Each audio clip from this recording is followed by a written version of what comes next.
Episode 36 delivers an emotionally charged, quietly devastating chapter that pulls no punches in its portrayal of strained relationships, buried truths, and quiet rebellion. It's the kind of episode that doesn't demand attention with loud drama, but rather earns it through restraint and emotional precision. What unfolds is not just a continuation of a story, but an unflinching mirror held up to the cost of silence, sacrifice, and the weight of cultural and familial expectations. Right from the start, there's an eerie quietness, a stillness that says more than words ever could. Every scene feels like it's carrying more than one conversation, the one being spoken and the one being suppressed. It's in the way characters avoid eye contact, in how long they linger before speaking, and in the unfinished sentences that trail into heavy silences. The atmosphere is charged, not with overt tension, but with the quiet kind that builds behind closed doors and behind tired eyes. At the emotional center of the episode is a deep sense of isolation. There are characters who are physically close, sharing the same spaces and even the same meals, yet emotionally they're worlds apart. You can feel the disconnect in their body language, hesitant, stiff, as if touching would cause something to shatter. The weight of unspoken truths presses down on every interaction, making the simplest gestures, offering tea, a passing glance, the closing of a door, feel monumental.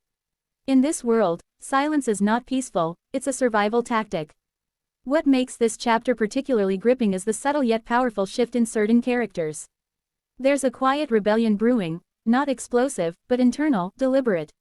You see it in the eyes of those who've been passive for too long. They're no longer just enduring. They're beginning to think, to question, to push back in the only ways they know how. Whether it's through the courage to ask uncomfortable questions or the decision to no longer apologize for simply existing, these moments feel seismic in their impact.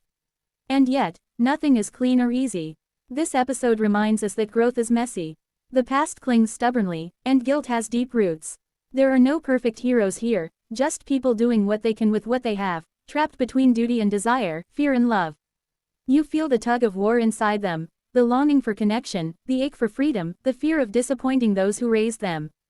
And when emotions finally break through the surface, it's not through yelling or confrontation, but through tears held back too long and voices trembling with truths that have waited years to be spoken. Visually, the episode matches its emotional tone with muted colors and lingering camera shots that force the viewer to sit in discomfort. The cinematography doesn't rush, allowing the stillness to breathe. The camera often stays longer than expected, making you feel like an uninvited guest watching something too intimate, too painful to witness, but unable to look away. This visual restraint makes every small movement, a hand twitching, a sideways glance, feel like an earthquake.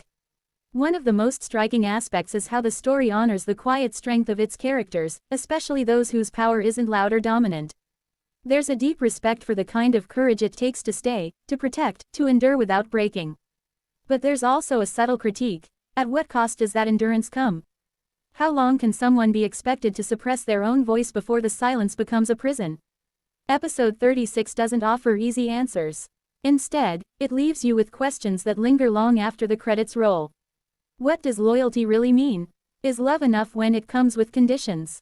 And how much of ourselves can we give away before there's nothing left? It's an episode that sits with you, quietly unsettling, emotionally resonant, and profoundly human.